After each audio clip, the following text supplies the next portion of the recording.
첫 번째 우리가 법원 이제 갈 때 제일 실수하는 게 뭐냐면 입찰에 참여할 수 있는 자격이 없는데 그 입찰서를 제출하게 되면 입찰서를 제출해 가지고 입찰 마감할 때 이제 입찰함을 이제 봉인하잖아요. 그리고 나 가지고 이제 개찰하죠. 개찰. 함을 열죠.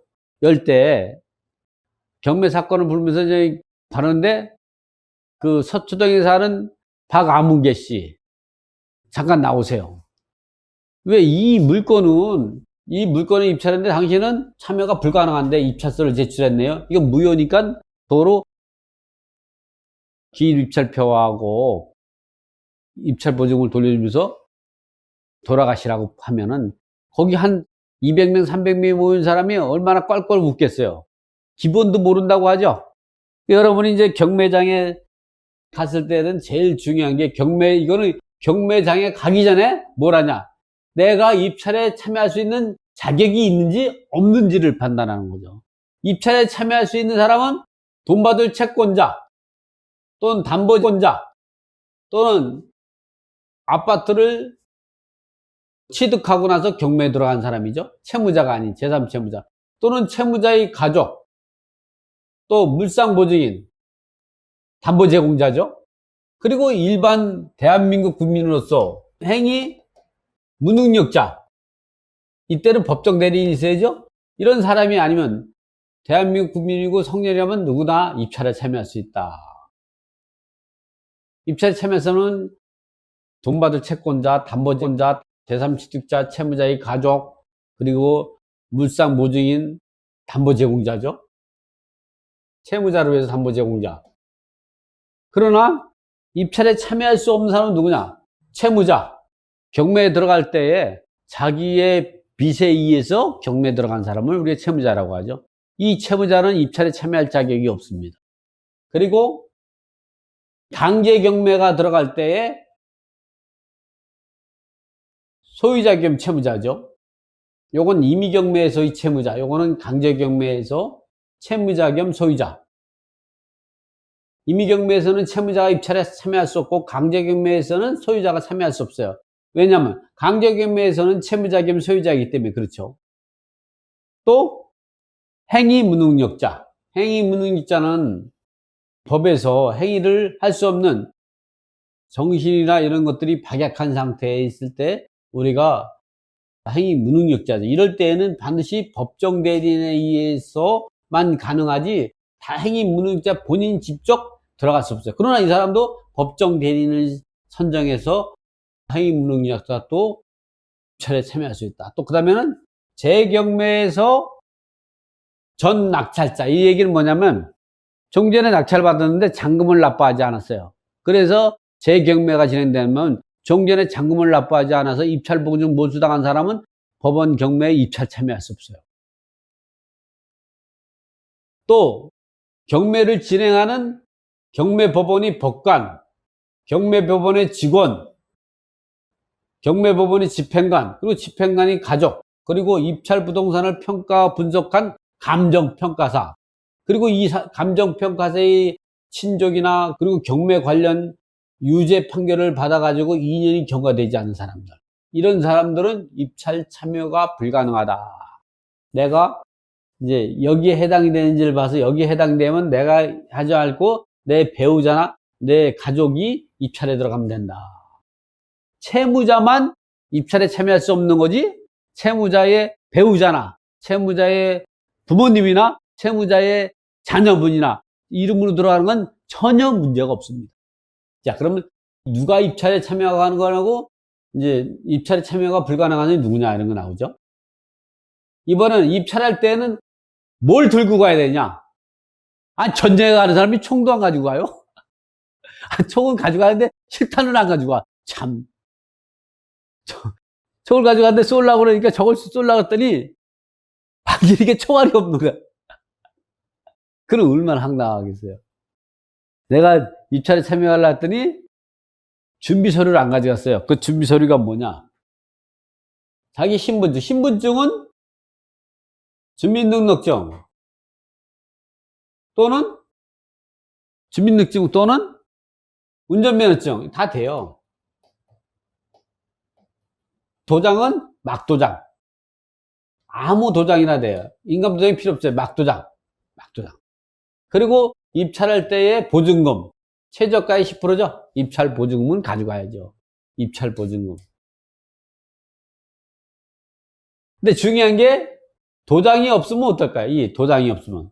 이 도장이 없어 갔다니. 신분증 맨날 가지고 다니니까 신분증 있겠죠?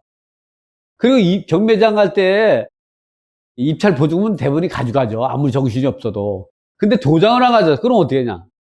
도장이 없으면 어떻게 입찰에 참여할 수 있을까 없을까요? 도장이 없으면 이렇게 여기 입찰서에다가 도장을 못 찍겠죠? 그럼 어떻게 할까요? 도장이 없으면 여기 경매 기록을 보면 이렇게 나오죠? 여기 보면 이제 여기 키워볼까요? 키워보면은 도장이 없으면 기입찰표죠? 여기 도장이 없으면은 여기 도장 못 찍죠. 본인일 때. 대리 입찰 대리. 여기 도장을 못 찍어요. 이럴 때는 어떻게 하냐? 우리가 도장이 없어도 그 의무인을 찍으면 돼.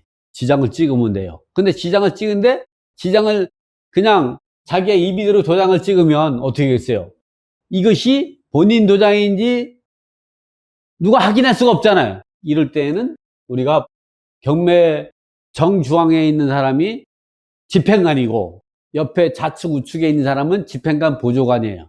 그렇기 때문에 그 사람들 집행관 또는 보좌관 내에 입회하에서 내가 본인이라는 신분증을 보여주고 그리고 나의 손도장을 찍어야 돼요. 집행관 입회하에 찍으면 도장으로 안 찍어도 유효한 거죠. 그렇게 하면 도장으로 안 찍어도 유효하다. 인자가 찍힌 데는 다 찍으면 돼요. 대리인이 참여할 때는 어떻게 하냐? 대리인이 참여할 때는 본인의 인감증명서가 있어요. 왜냐면 본인 인감증명서에 위임장이 있죠. 무슨 대리를 할 때는 꼭 우리가 뭐가 필요해? 대리회의를 할 때는 위임장, 임장과 위임용 인감증명서가 있어야죠. 그래서 항상 우리가 대리행위일 때 위임자죠. 위임자의 인감증명서 그리고 본인의 인감도장이 날인된 위임장 이거를 근거로 해서 대리인이 입찰에 참여하고 이때의 도장은 대리인이 막도장이죠. 그리고 대리인이 신분증 입찰 보증금을 가져가야죠. 이러면 되는 거죠. 이런 건 궁금하다면 나중에 입찰 들어갈 때 책을 보고 꼭 참여하면 됩니다. 그래서 내가 법인일 때는 법인 등기부등본, 대표이사 신분증, 법인 도장, 매수신청 보증금. 법인이 대리로 갈 때는 또 이런 서류가 있어야죠. 공동입찰할 때는 공동입찰 신고원하고 공동입찰자 목록. 요거를 꼭 집행관한테 내가 공동입찰 갈 테니까 공동입찰하기 위해서 서류를 달라면 이거랑 이걸 줘요. 그리고 이걸 작성할 때는 꼭 집행관의 확인을 받아야 돼요. 그렇기 때문에 이런 공동입찰 들어갈 때는 꼭 이제 집행관한테 내가 이걸 공동입찰 들어가려는데 내가 입찰서를 제대로 작성했는지 꼭 확인하는 게 좋습니다. 그리고 공동입찰자 중에서 입찰하지 못한 사람은 불참자의 인감증명서와 불참자의 인감이 날인된 위임장이 필요하죠. 그리고 참석자의 신분증, 도장, 입찰 보증금이 있으면 되죠. 공동입찰 들어갈 때는 입찰서를 작성할 때 꼭 집행관한테 확인을 받아야 된다. 그래서 이제 확인을 받고 서류가 제대로 된지를 꼭 확인할 필요가 있다. 하죠. 지금까지는 어떤 거 했느냐? 우리가 입찰에 참여하려면 총만 들고 가면 안 되고 실탄도 들고 가야 된다. 실탄만 들고 가면 안 되고 또 우리가 수류탄도 가져가야 되죠.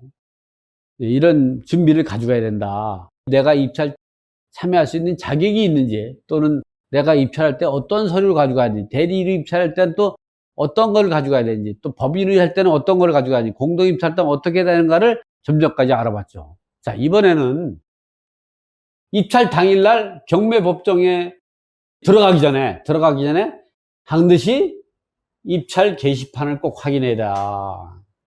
내가 법원 경매를 갈 때 이 당일날 아침에 경매가 취소되는 경우도 많아요. 그래서 여러분들은 입찰 가기 전에 아침에 먼저 새벽에 유료 사이트 들어가 가지고 경매가 진행되는지 다시 확인할 필요가 있어요. 왜냐면 대법원 경매 사이트랑 유료 사이트 구독 전화하는 데가 연동되어 있기 때문에 바로바로 연결이 되거든요. 그러니까 확인해서 이 경매가 진행되는지 꼭 확인해서 진행이 된다.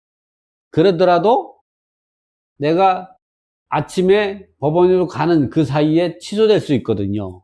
그것이 이 입찰 게시판에 다 나와 있어요. 그렇기 때문에 들어가기 전에 내가 들어가고자 하는 경매 물건이 진행이 되는지, 연기가 되는지, 변경이 되는지, 취소되는지 꼭 확인해라. 어떤 사람들은 이걸 안 보고 들어가니까 이게 경매 법정의 좌측 우측 게시판이 어디 있어요. 그러니까 이걸 안 보고 들어가가지고 또 경매 이 시작하기 한 10분 동안은 뭐 하냐.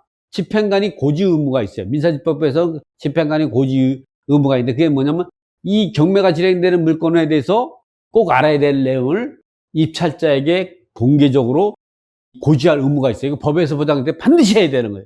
이 때문에 그 10분간에 이 경매 물건에서 낙찰자가 인수해야 될 특별 매각 조건이 있는지 또는 물건이 연기나 변경된 물건이 있는지 취소됐는지 이런 걸 의지하거든요. 근데 그걸 안 들어. 그동안 뭐 하냐? 그 경매, 경매 맨날 하는 건데, 입찰서 이제 서류만 갖고 있고 그냥 나가서 담배나 피거나 다 친구들하고 수다나 떨어. 그러고 나가지고 입찰서 썼는데 그게 연기, 변경, 취소된 물건이요. 그럼 어떻게 돼? 입찰서까지 다 집어넣고 입찰권까지 다 이제 입찰서 적법하게 놓는데 나중에 이제, 안무교사님 나오세요. 이거 경매가 취소했는데 이거 입찰하셨네. 이거 우리가 이 입찰 게시판에도 공고했고요. 집행관이 고지 의무할 때도 집행관님이 10분에 거쳐서 이거 설명을 해줬는데 그것도 안 들었어요? 그럼 어떻게 했어요? 주변에 100명, 200명 사람이 깔깔깔깔 웃죠? 깔깔 웃어. 저 사람 참 대단한 사람이다. 그것도 모르고 경매 들어왔냐고 막 그러면 얼마나 창피한 줄 알아요? 창피한 걸 떠나서 그거 몇 시간을 거기다 허비하고 그게 뭡니까? 그 창피도 하고. 그러니까 어디 반드시 입찰하기 전날도 한번 확인하고 아침에 출발하기 전에 한 번 더 경매 기록을 다시 확인하고 그리고 입찰하기 전에 최소한 입찰 게시판을 꼭 보셔야 돼요. 집행관의 고지 의무는 안 봐도 돼. 안 들어도 돼. 이것만 봐도. 이것만 보고 나면 그리고 입찰 들어가면 그런 실수가 없죠. 이렇게 경매 법정에 들어가기 전에 꼭 입찰 게시판을 봐가지고 그 사건 볼 때도 그래요. 내 사건이 여기 있어요. 여기 2021 타경 1, 2, 3, 4호가 여기에 기록이 돼 있어요. 그럼 볼 때도 여길 보면 경쟁자를 늘리는 거예요. 이렇게 이쪽을 보는 것처럼 하면서 다 보는 거죠. 봐도 뭐 이거 금방 보죠. 이렇게 옆으로 이렇게. 왜냐면 요거를 집중해서 이렇게 쳐다보면요. 초보자예요. 여기서 이거 싫은 사람도 있어요. 이거 몇 명이 들어오는지. 그런 거에 하면 안 되는 거예요. 그래서 볼 때는 이렇게 옆에를 딱 안 보는 척하고 이쪽을 보면서 이렇게 쓱 보면서 이렇게 하면 금방 알죠. 연기병이 오늘 진행되는구나. 그리고 다른 거 보는 척 하는 거 이렇게. 이렇게 해야 경쟁력을 줄 수도 있고 입찰가를 낮출 수 있는 방법이죠. 자, 이번에는 이렇게 경매 법정에 가보면 집행관이 고지 의무를 하게 돼요. 집행관이 입찰 절차에 유의할 점을 설명하고 또 10분 동안 이거는 반드시 해야 되는 거예요. 이거를 안 하게 되면 경매 절차에 하자가 발생하는 거예요. 자, 지금부터 집행관이 경매 절차를 진행하는 걸 주의 깊게 경청하세요. 경매 법정에서 입찰 진행 방법은 집행관이 경매 개시 선언과 마감 시간을 고지해요. 그리고 시작하게 됩니다. 자, 밑에는 집행관이 경매 개시 선언에 의한 개시. 집행관이 경매 개시 선언, 즉 출석한 이해관계인과 입찰 매수 희망자에게 적당한 방법으로 매각을 개시한다는 취지를 선언함으로써 경매가 개시. 어떤 법원에는 막 벨이 따라락 울리고 시작하는 경우도 있고, 요즘은 이제 그렇게 좀 안 하죠. 보통 실무적으로 개시선언과 동시에 입찰 물건 명세서와 감정평가서 현황조사의 사본을 열람할 수 있도록 한다. 이때 입찰표 등의 입찰 서류도 함께 비치한다. 입찰의 시작과 마감의 시간이 고지. 대부분의 경매법정은 오전 10시에 시작하게 되는데, 단임 집행관은 뭐냐면은 요 가운데에 있는 분이 집행관이에요. 이게 이 사람만 집행관이요. 이 사람을 단임 집행관이라고 하죠. 여기 있는 집행관 보좌관이죠. 보좌관. 이렇게 진행된다는 거예요. 가운데 있는 분들이 단임 집행관이 입찰 개시 선언과 함께 입찰 사항, 입찰 방법, 주의 사항 등을 고지하고, 이게 한 10분 정도 합니다. 입찰 물건에 대한 특별 매각 조건이 있으면 그 내용을 명확히 고지한다. 그리고 처음 하신 분들은 이 내용을 꼭 들어볼 필요 있어요. 공부 삼아서. 그리고 입찰 물건의 취소, 변경, 연기 등의 사유와 입찰 대상 물건 등을 고지하게 되고, 그 후 대체적으로 오전 10시 10분부터 입찰의 개시를 알리는 종을 울리는 종을 울리는 데도 있지만, 요즘은 종을 안 울리고 하는 데도 많아요. 그냥 말로 지금부터 입찰을 이제 개시합니다, 이렇게 하죠. 그리고 입찰의 마감 시간은 지금 10시 10분이니까 입찰 마감 시간은 11시 50분까지 하겠습니다. 왜냐면 민사집행법에서는 입찰 시간을 반드시 1시간을 주도록 돼 있어요. 1시간을 안 주게 되면 민사집행법을 위반한 경매 절차의 하자로, 그런 하자를 위해서 경매를 이제 이의를 제기할 수 있기 때문에 반드시 해야 되는 거죠. 그래서 대부분이 10시 10분이면 실행에 따르면 11시 50분까지 실행하는 경우가 제법 있죠. 오전 10시 10분 시에 개시를 알리는 종을 울린 다음에 입찰 마감 시간은, 그렇죠. 이때부터 60분이면은 보통 11시 10분쯤에 마감하죠. 그러면 한 60분이 되죠? 여기서 이런 경우가 이제 보면 이게 한 게 아니라 충분히 60분을 줘요. 그래서 이거 보통 11시 한 20분쯤에 마감을 하죠. 이런 거 갖고 책을 잡혀서 경매 절차에 하자를 이유로 해가지고 이의를 제기하는 거에 방지하기 위해서 반드시 1시간을 주도록 60분을 주도록 돼 있어요.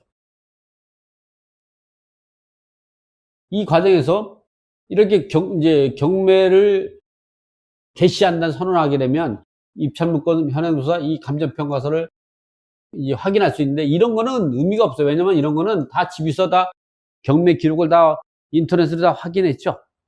집에서 출발하기 전에 아침에 다시 한번 변동된 사항이 있는지를 다시 한번 확인하면 되는 거죠. 확인해서. 자, 그러고 나서 입찰 서류를 받아요. 입찰 서류는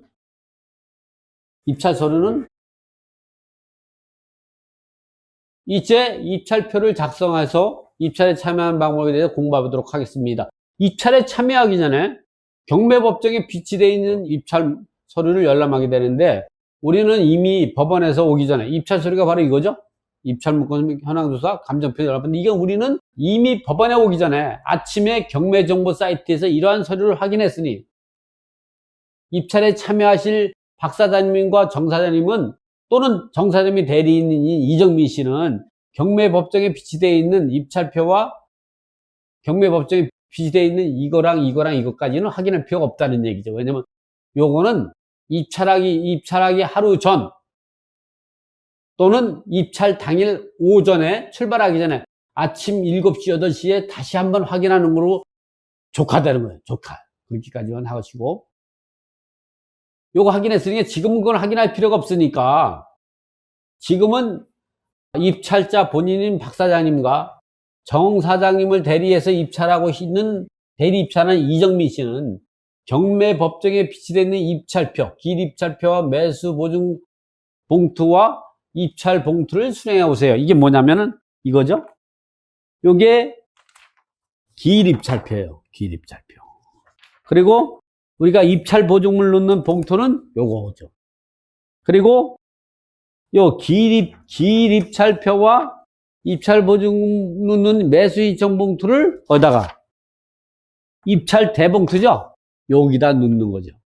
근데 중요한 거는 기입찰표는 이 아라비아 숫자가 적혀 있는 부분들은 수정하면 안 돼요. 그렇기 때문에 요거는 한 2개 정도, 처음 입찰 들어간 사람 한 3개 정도 받아올 필요가 있어요. 실수하면 큰일 나니까. 그러나 뭐 이런 거는 뭐 이제 좀 글씨가 오타가 났다면 다시 수정해서 마무리 도장 찍고 다시 찍으면 되니까 그 부분들은 이렇게 하고 이걸 받아오는 거지. 지금 이걸 받아오라고 한 거죠. 지금 입찰은 본인이 박 사장이 직접 입찰하는 거와 또 대리인 입찰 2개를 입찰하는 방법을 알아보도록 하겠습니다.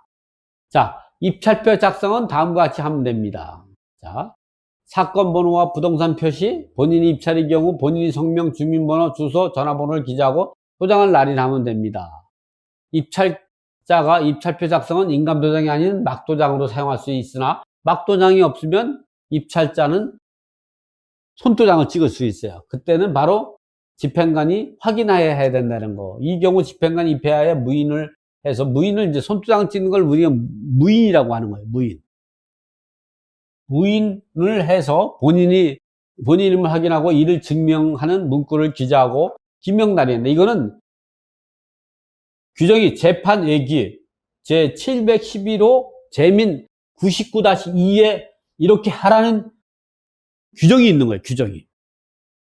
재판 얘기는 법률에 없어도 재판을 할 때 우리가 근거로 삼는, 얘기로 삼는, 사례로 삼는 이러한 조항을 만드는 거예요.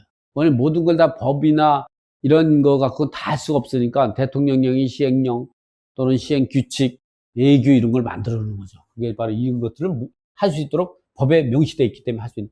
또 대리인이 입찰의 경우는 입찰표상의 대리인란의 인적사항을 모두 기재하고 나서 대리인이 도장을 날인하면 된다. 이 경우 본인 날에는 도장을 날인하지 않아도 무효가 되는 것은 아니지만 실무상 대리인이 준비해간 인감도장을 날인하고 있다. 왜냐면 대리 입찰할 때는 본인의 인감도장이 가져가야 되니까. 법인 명의로 입찰할 때는 본인의 선명란에 법인의 명칭과 대표자의 지위 및 성명을, 그리고 법인의 주민등록사항란에는 사업자 등록번호를 기재. 법인이 등록번호가 아니라 법인이 주민등록란에는 사업자 등록번호를 기재하고 그 옆에 법인 등록번호를 란에는 법인 등록번호를 기재하고 대표자의 자격을 증명하는 서면, 법인 등기부 등초본을 제출해야 한다. 대표자가 아닌 직원이 대리해서 입찰할 경우는 대표자의 법인의 위임장과 법인 인감동산을 첨부해서 입찰표에 첨부해야 된다. 입찰 가격란에는 매수하고자 하는 입찰 가격을 아라비아 숫자로 기재한다. 이 아라비아 숫자는 수정할 수가 없어요. 수정하면 무효가 되는 거예요. 수정. 이 보증금 난에도 법원에서 이야기하는 최저 매각 가격의 10%의 입찰 보증금을 아라비아 숫자로 기재해야 한다. 이 입찰표상의 금액 이런 거 입찰 가격에 이거를 수정하면 무효가 된다. 그래서 대비할 때는 요 기일 입찰표를 한 3개 정도를 가져가요. 어떤 사람은 요 기일 입찰표를 작성할 때 겨울에 같은 경우는 볼펜이 잘 안 나오죠? 그러니까 그 위에다 똑같이 한 번 더 눌렀어요. 그러니까 2번 누르니까 어떻게 했어요? 무효가 됐어요. 그것 때문에. 낙찰 받았는데 그거 자세히 보니까 이중 기장한 게 된 거예요. 그 무효됐어요. 그러니까 이게 글자가 잘 안 보여도, 안 나와도 이제 눈으로 볼 수 있을 정도로, 알아볼 수 있을 정도면 다 유효한 거예요. 그 입찰가를 확인할 수 있을 정도 되면, 아무리 안 나와도 그게 뭐 못 알아보겠습니까? 알아볼 정도면 유효한 거니까 다시 눌러 쓰지면 안 되는. 눌러 써가지고 무효가 된 사람이 있었어요. 그래서 1등을 했는데 참 많이 웃었어요. 웃는 사람은 재밌을지 모르지만 그 웃음을 당하는 사람은 얼마나 억울하겠어요. 어쨌든.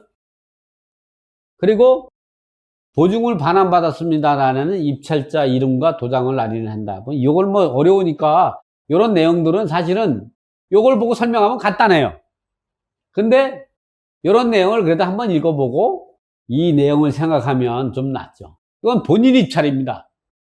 이 입찰자 본인이 직접 입찰할 때는 어떻게 작성하냐.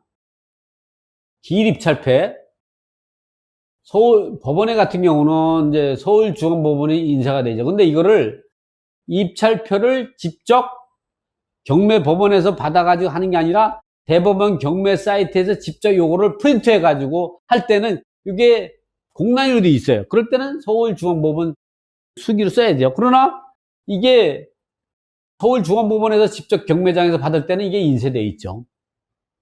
어쨌든 인쇄가 안 돼 있으면 여기다 이름을 쓰면 돼요. 그리고 입찰 기일을 쓰죠. 그리고 사건 번호를 기재합니다. 그리고 물건 번호가 있을 때는 물건 번호도 기재해야 돼요. 물건 번호 1번, 2번, 3번. 이렇게 뭐 3번이면 3번에 들어가면 3번, 2번에 들어갈 때 2번. 요런 거는 왜 생기느냐? 물건 번호는 왜 생기느냐? 금융권이 대출할 때, 근저당권을 설정할 때 1개의 물건에다가 설정하는 경우도 있지만, 우리가 공동 저당권이 있어요. 이 저당권은, 요거는 공동 저당권은 1개의 채권을 담보하기 위해서 예를 들어서 아파트, 단독주택, 또 논, 이렇게 세 가지를 공동담보로 하는 거죠. 왜냐면 이 아파트 갖고는 채권이 부족해요. 그래서 여기도 요거를 해가지고 여기다가 12억, 요것도 12억, 이렇게 12억. 아파트를 보면 공동담보 내역에는 단독주택 논 주소가 기재가 돼 있어요. 단독주택을 보면 공담 내역에 아파트 주소와 논 주소가 있죠. 논, 등기부를 보면 공동담보 내역에 아파트와 단독, 이게 이런 걸 공동담보. 이럴 때에는 이 공동저당권자가 국민은행이다. 그러면 국민은행은 경매를 할 때는 이 아파트와 단독주택, 논을 일괄 경매 놓지 않고 분할 개별 경매 놓. 왜 그러냐면 경매는 개별 매각이 원칙이고 고가 매각이 원칙이에요. 그 때문에 이걸 일괄 매각하면 돈 많은 사람만 입찰 들어가겠죠. 그래서 이럴 때 물건 번호를 어떻게 하냐. 2021 타경은 경매 민사사건 부호예요. 2021년도에 몇 번째로 접수했냐면 2011-5호로 접수해. 이렇게 하면 이게 순서가 빠르다면 1월달 이렇게 되는 거죠. 그래서 이게 물건번호 1번, 물건번호 2번, 물건번호 3번이네. 근데 내가 입찰 들어가는 것이 이거다. 그러면 방문서가 입찰하는 게 이렇게 공동담보물이다. 그러면은 물건번호 1번을 적어야 돼. 이렇게 2012 타경 60232 하고 물건번호 요 1번이면 1번 이렇게 적어. 물건번호가 없을 때에는 공동저당권이 아니고 단독저당권자가 경매를 넣은 거죠. 대부분이 물건번호가 없는 게 많아요. 물건번호가 있는지를 꼭 보고 입찰자의 성명을, 본인인 경우는 방문수, 그리고 주민번호, 주소, 그리고 전화번호, 그리고 여기에다가 도장을 라인하죠. 인자 있는 데다가. 그리고 중요한 거는 대리 입찰이 아니니까 요거는 없는 거죠. 입찰 가격하고 보증금인데 이게는 요거는 최저가의 10%에 해당되는 요 금액을 기재하는 점.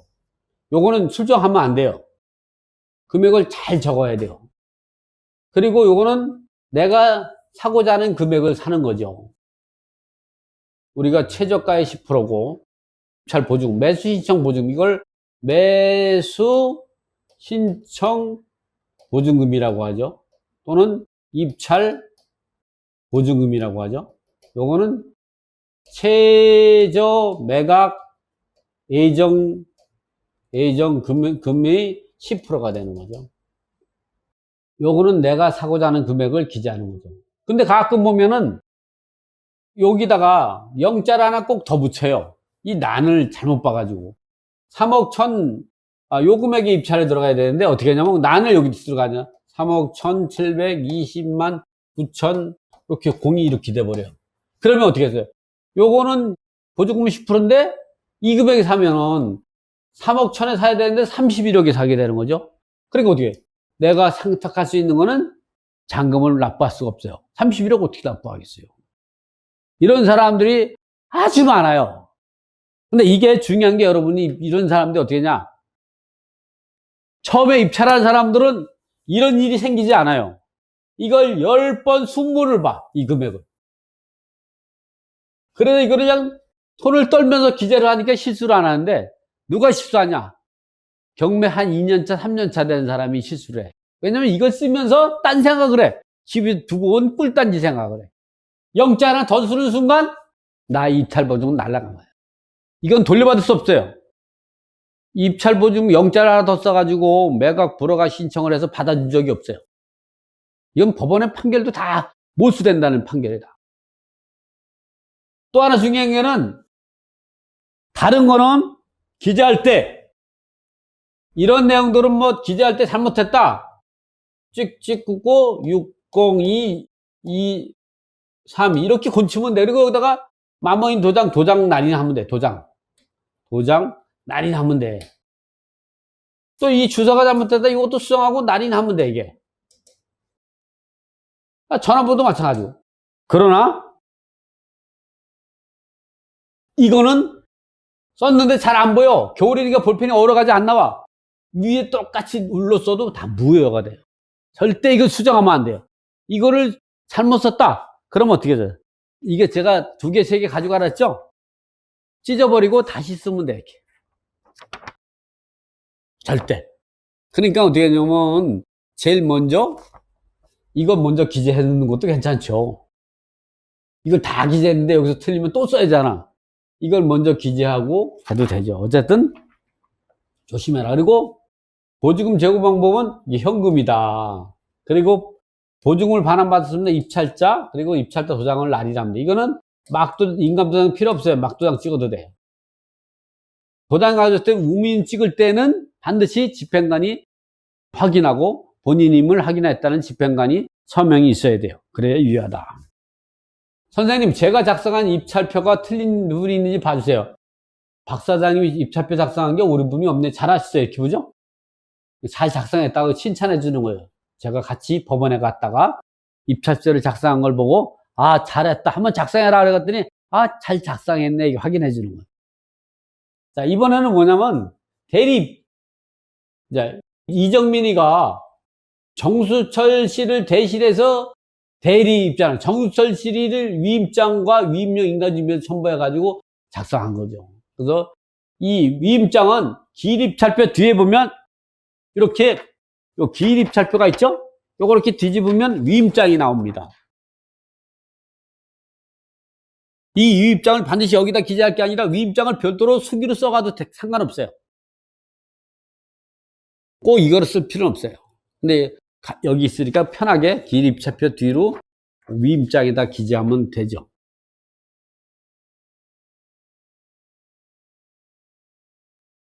자, 그럼 이정민이 정수철 씨를 대리해서 작성한 입찰표를 봅시다. 작성하는 방법을 보면. 자, 기입찰표. 서울중앙지법법원 집행관 기하. 이게 인쇄되어 있으면 그대로 쓰면 되고, 인쇄가 안 되고 공란이면 여기다 집행법원을 써야 됩니다. 서울중앙지법법원 집행관. 경매 절차는 판사가 하는 게 아니라 집행관이 진행하는 거예요. 집행관이. 그래서 집행관이 단독 판사입니다. 매각기 입찰 날짜를 쓰고 그리고 사건 번호 썼는데 물건 번호가 있다면 물건 번호를 기재, 물건 번호가 없다면 여기 공란을 놓는 거죠. 입찰표는 본인이 나는 대리로 입찰을 하더라도 반드시 본인 내용은 인적사항을 넣어야 돼. 이름, 전화번호, 주소. 그리고 여기에는 그 입찰 여기에 인자에는 도장은 안 찍어도 상관없어요. 이거는. 근데도 뭐 가져갔으니까 찍도록 하죠. 이건 안 찍어도 다른 겁니다. 근데 이 인자가 있으니까 그냥 공란이 놓으면 좀 기분이 안 좋죠? 그냥 찍으라는 거예요. 법률적으로 안 찍어도 상관없는 거예요.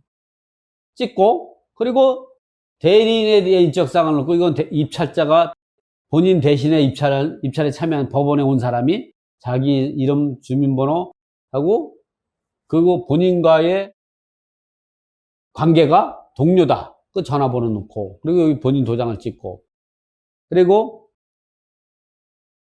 입찰 가격하고 입찰 보증금을 어디 기재하고, 여기다 보증금은 현금으로 체크하고, 이 보증금을 반환받았습니다라는 누구냐? 입찰자가 아니라 입찰자 정수철이 대리인 이정민의 도장을 찍어야 돼. 이건, 여기 도장은 대리인 도장을 찍어. 모든 봉투나 모든 거 다 입찰자 대리인이 입찰하기 때문에 대리인 입찰 도장이 찍히는 거지, 정수철 도장이 찍히는 건 아니야. 이건 위임장하고, 위임장이만 찍히지 나머지 입찰 서류는 모두가 다 대리인 도장이 찍히는 거다.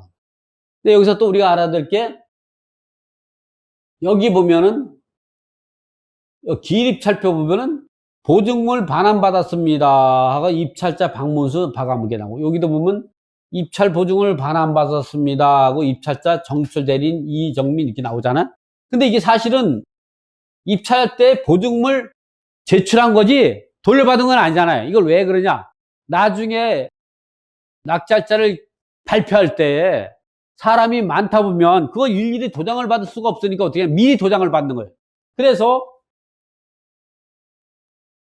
낙찰 받지 못한 사람은 이 도장을 유효하고 이거대로 해서 보증금을 돌려줘요. 그러니까 신분증하고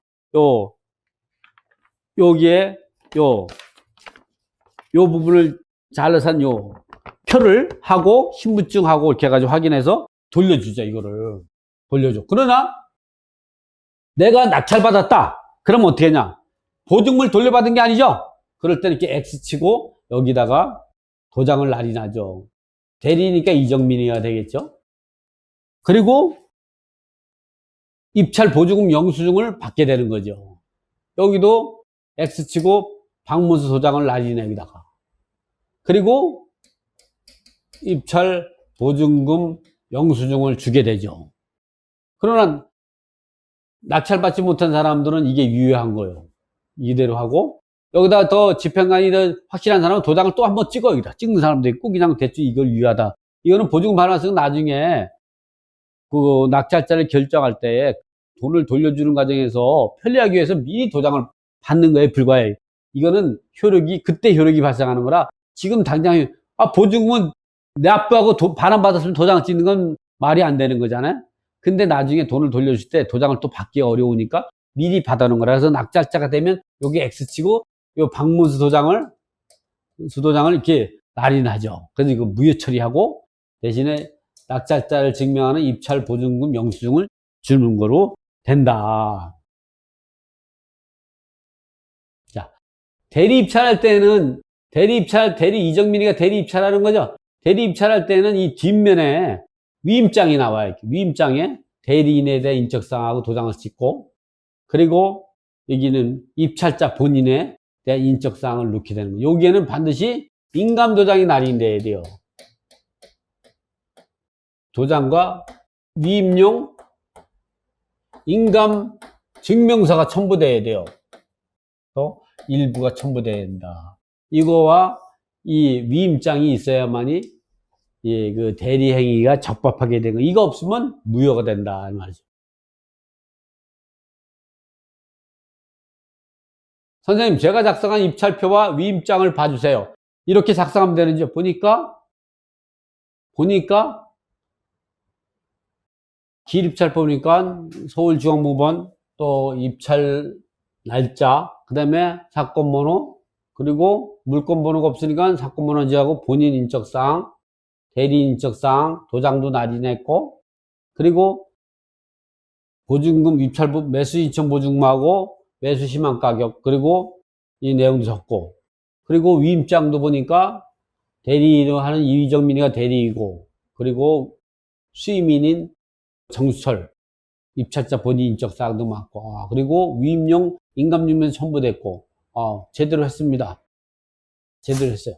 이렇게 해서 지금까지 알아본 거는 뭐냐면,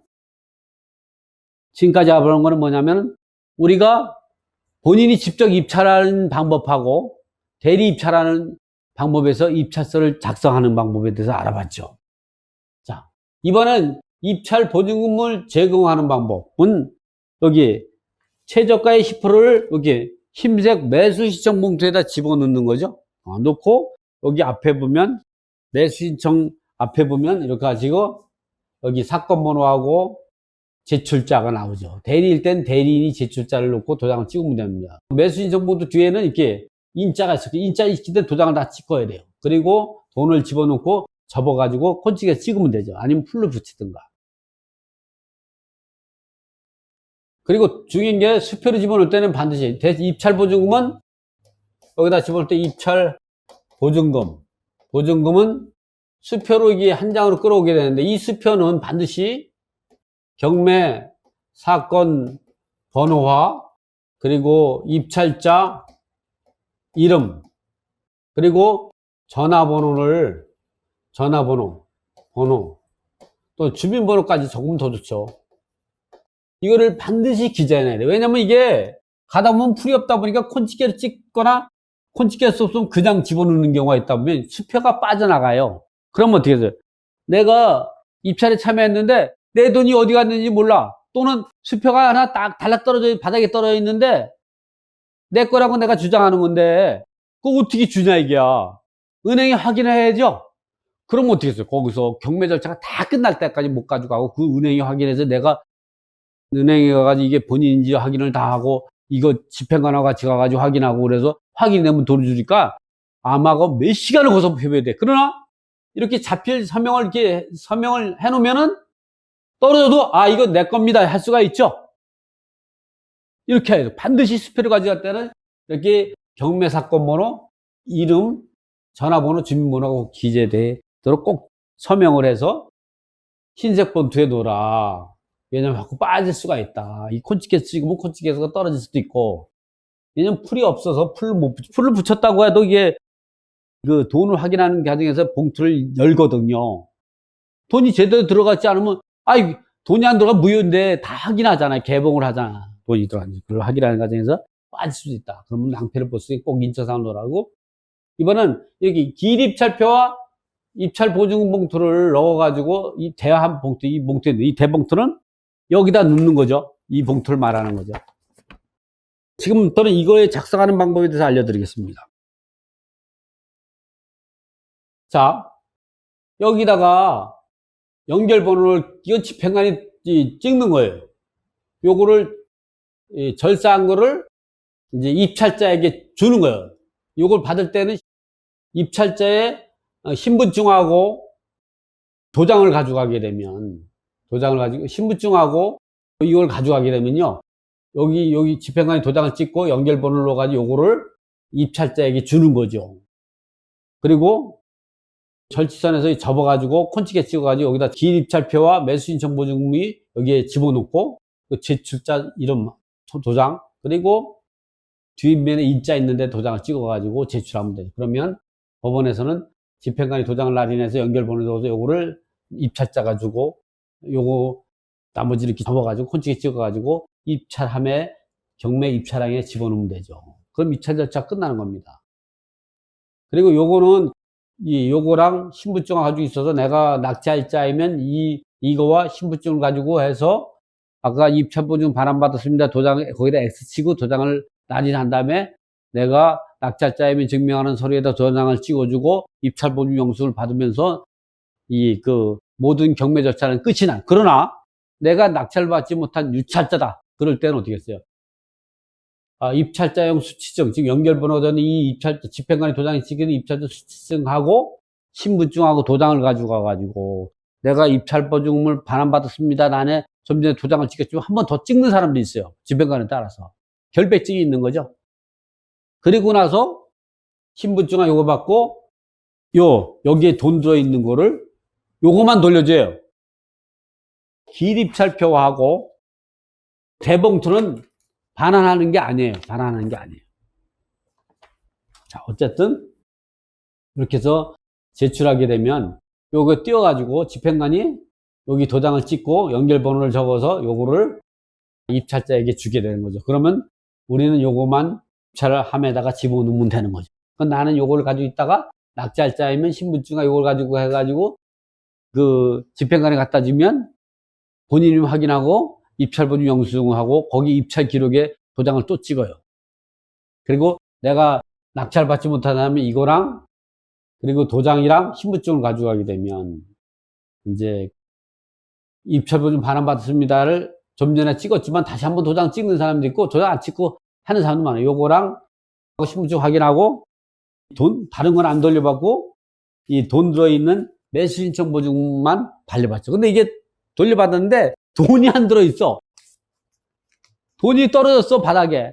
그 찾아보니까 수표 바닥에. 근데 거기다가 사건 번호라든가 주민번호 전화번호 안 적혀놓고 본인이 확인한 전화를 했다면, 없다 그러면 누구까지 돌려주지 못해요. 그럼 몇 시간 동안 그 은행에서 직접 확인해 하는 경우는 반드시 거기다가는, 수표에다가는 자기의 경매 사건 번호와 이름, 전화번호, 주민번호까지 꼭 적어놔야 된다. 자, 이렇게 입찰을 제출하면은 입찰을 마감을 선언해요. 고지된 입찰 마감 시간이 지나면 입찰이 마감을 알리는 종을 울린 다음에 집행관이 이를 선언한다. 종 안 울리고 그냥 마감을 선언하는 경우도 있고 법원마다 틀려요. 다만 입찰표의 제출을 최고한 후 1시간이 지나지 않으면 입찰을 마감하지 못, 반드시 1시간 동안 해야 된다. 1시간 동안은 반드시 해야 된다. 입찰 마감 후 최고가 매수신고인 결정과 입찰 마감 절차. 자, 최고가 매수신고인 등의 결정 및 입찰 마감 절차는 어떻게 하느냐?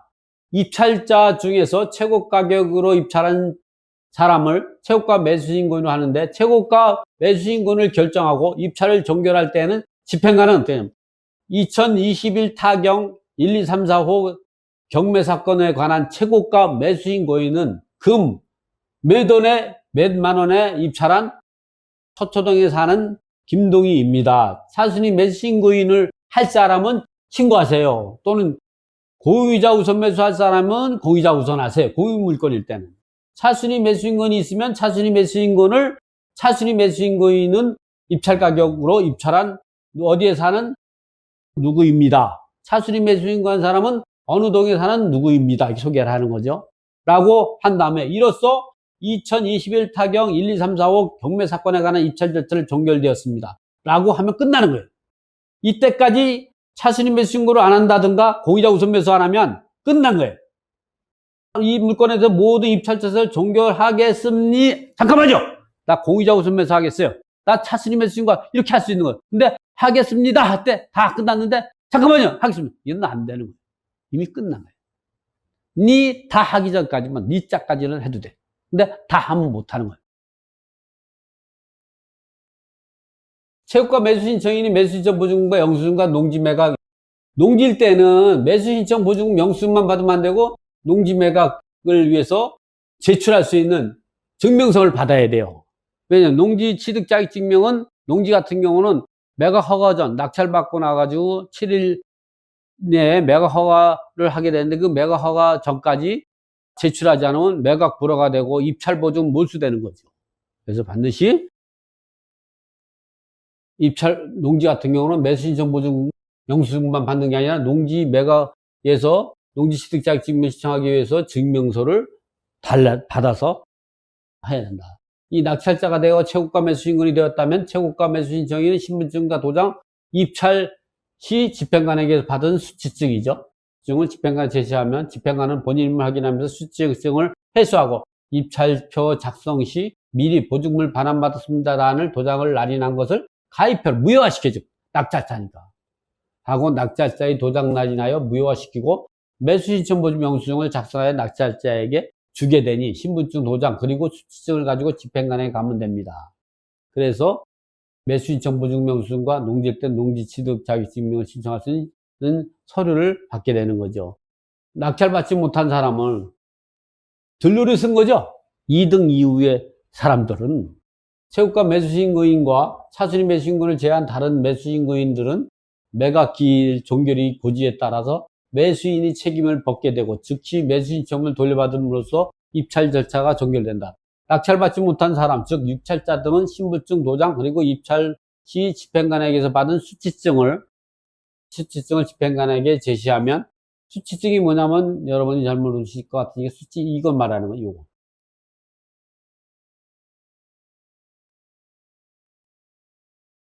수치증을 집행관에 제시하면 집행관은 본인 인물 확인하면서 수치증을 해소하고 매수신청 보증금이 들어있는 입찰보증금 봉투를 낙찰받지 못한 유찰자에게 반환하는 절차로 입찰 절차가 종료됩니다. 끝나는 거예요.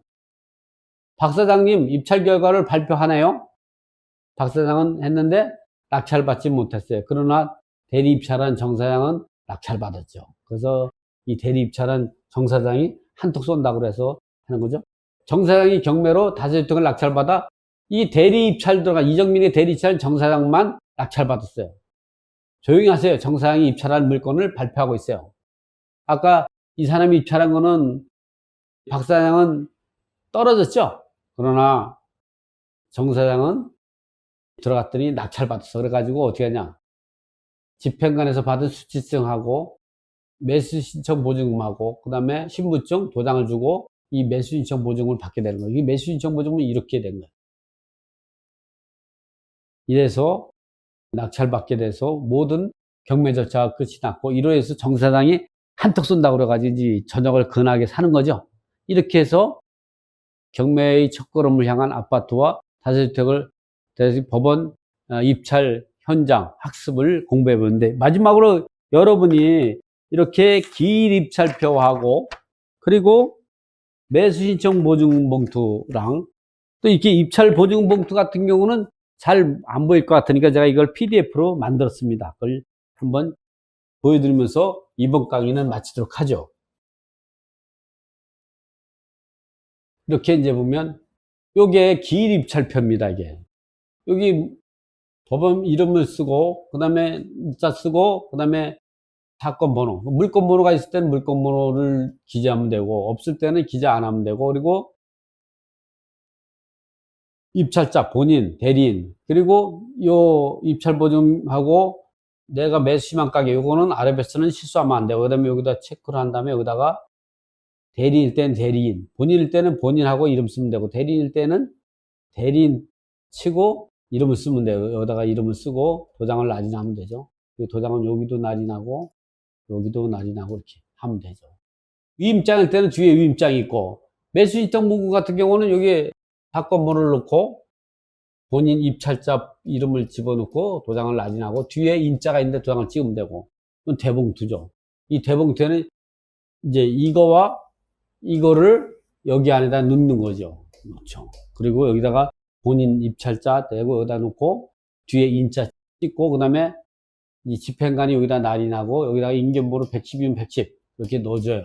그리고 요거를 잘라가지고 집행관 날인이 반이 이걸 받아가지고 입찰자에 주고 되고 요걸 접어가지고 여기다가 콘치게 찍어가지고 요걸 입찰함에 넣게 되는 거죠. 그러면 요걸 가지고 있다가 낙찰자는 이거랑 신분증이랑 도장을 가져가서 매수신청 보증 가지고 농지일 때는 농지시설 자격증명 서류를 받게 되는 거죠. 근데 유찰자 같은 경우는 이거랑 그리고 이제 신분증하고 그 가져가 가지고 또는 도장을 달라면 도장도 가져가요. 도장을 또 한번 여기다가 도장을 한번 더 날인을 찍었는데 또 한번 찍는 사람도 있어요. 결백증 있는 사람들은. 집행관이 좀 성격이 좀 다른데 그러니까 요거랑 신분증은 본인이 확인하는 걸 확인하고 나서는 뭘 돌려주냐. 다른 거 안 돌려주고 여기만 돌려줘, 이거만. 근데 이걸 돌려받았는데 돈이 없어. 실제 돈이 없는 경우가 있어요. 왜냐면 돈을 확인하는 상황에서 요거를 봉투를 열거든요.